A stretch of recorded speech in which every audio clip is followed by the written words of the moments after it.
Phone call తో మీ బంగారాన్ని విడిపించి ప్రెజెంట్ మార్కెట్ రేట్ కే కొని బ్యాలెన్స్ అమౌంట్ ని క్యాష్ గా లేకపోతే సమానమైన బంగారాన్ని మీకిస్తుంది అక్షయ గోల్డ్ హబ్. హిందువులపై మారణకాండ కొనసాగుతున్న బంగ్లాదేశ్లో ఎన్నికలు దగ్గర పడ్డాయి. ఫిబ్రవరి 12న జరగనున్న బంగ్లాదేశ్ జాతీయ ఎన్నికలు హిందువుల్లో భయాన్ని మరింత పెంచాయి.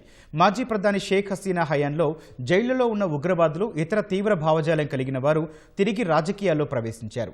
వీరు ఎన్నికల్లో గెలిస్తే తమ పరిస్థితి ఏంటన్న భయంతో హిందువులు వణికిపోతున్నారు. గత ఏడాది డిసెంబర్లో దైవదూషణకు పాల్పడ్డాడనే ఆరోపణలతో అనేక మంది ముస్లిం యువకులు 27 ఏళ్ల హిందూ వస్త్ర కార్మికుడు దీపు చంద్రదాస్ ను కొట్టి చంపారు. శరీరాన్ని చెట్టుకు ఉరివేసి తగలబెట్టారు. అల్లారుముద్దుగా పెంచుకున్న తమ కుమారుడు అలా వేలాడుతూ కాలిపోతున్న ఘటనను సెల్ఫోన్లో చూసి దాస్ తల్లిదండ్రులు గుండెలవిసేలా ఏడ్చారు. దాస్ భార్య ఇంకా ఆ రాక్షస కృత్యం నుంచి బయటకు రాలేకపోతోంది.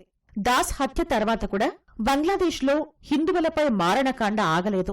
అమృత్ మోండల్, బజేంద్ర బిస్వాస్, ఖోకన్ దాస్, రాణా ప్రతాప్ బైరాగి, మణి చక్రవర్తి, సమీర్ దాస్, చెంచల్ చంద్ర భౌమిక్ ఇలా అనేక మంది హత్యకు గురయ్యారు. ఈ హత్యలు అనుకోకుండా జరిగినవి కావని, హిందూ వ్యతిరేక ఇస్లామిస్టుల పునరుజ్జీవమే మైనారిటీ సమాజాన్ని దహించివేస్తోందని హిందూ మానవ హక్కుల సంఘాలు ఆరోపిస్తున్నాయి. అయితే ఇవన్నీ కొందరు వ్యక్తులు పాల్గొన్న ఘటనలు మాత్రమేనని యూనస్ నేతృత్వంలోని ప్రభుత్వం చెబుతోంది. ఈ క్రమంలో బంగ్లాదేశ్లో ఎన్నికలు దగ్గర పడ్డాయి. ఫిబ్రవరి 12న ఎన్నికలు జరగనున్న వేళ హిందువులలో భయం మరింతగా పెరిగింది.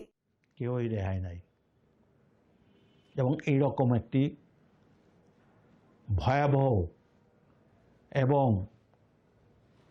ভয়াবহ অবস্থায় মৃত্যুবরণ করতে হবে কিনা এটা এখন সবাই আতঙ্কিত।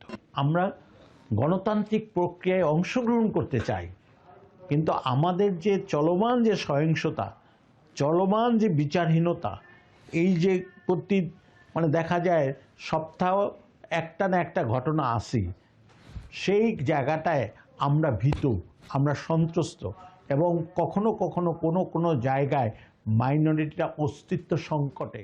బంగ్లాదేశ్లోని అతిపెద్ద ఇస్లామిస్ట్ పార్టీ జమాతే ఈ ఇస్లామీ, దాని విద్యార్థి విభాగం తిరిగి ఆవిర్భవించడంతో హిందువులపై దాడులు పెరిగాయి.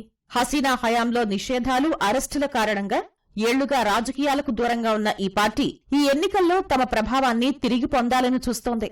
జమాత్ ఏ ఇస్లామీ 11 పార్టీలతో కూడిన ఒక విస్తృత ఇస్లామిస్టు కూటమికి నాయకత్వం వహిస్తోంది. వాటిలో విద్యార్థుల నేతృత్వంలోని నేషనల్ సిటిజన్ పార్టీ ఎన్సీపీ కూడా ఉంది. దీని నాయకులే 2024 తిరుగుబాటులో కీలక పాత్ర పోషించారు. దాని పునరాగమనం వల్ల హిందూ మైనార్టీల భవిష్యత్తు ప్రశ్నార్థకంగా మారింది.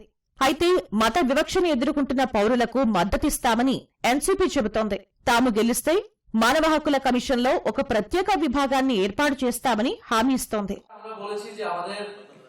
যারা সমাজে এই ধর্মবিদ্বেষ, আমাদের সাম্প্রদায়িকতা, সংখ্যালঘু নিপীড়ন, জাতি পরিচয়ের কারণে যে বৈষম্যমূলক আচরণ, সেটার জন্য আমরা মানবাধিকার কমিশনের একটা বিশেষ সেল থাকবে যারা আমাদের সংখ্যালঘু মানবাধিকার বলন এবং যে কোনো পরিমাণ ধর্মবিদ্বেষের বিরুদ্ধে তারা কথা বলবে এবং সেই অধিকারগুলো নিশ্চিত করবে।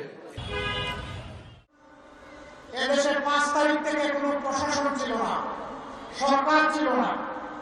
আমাদের কর্মীদেরকে বলেছিলাম এবার স্বেচ্ছাসেবী হয়ে জনগণের জীবন, ইজ্জত এবং সম্পদের পাহারাদার হয়ে যাও।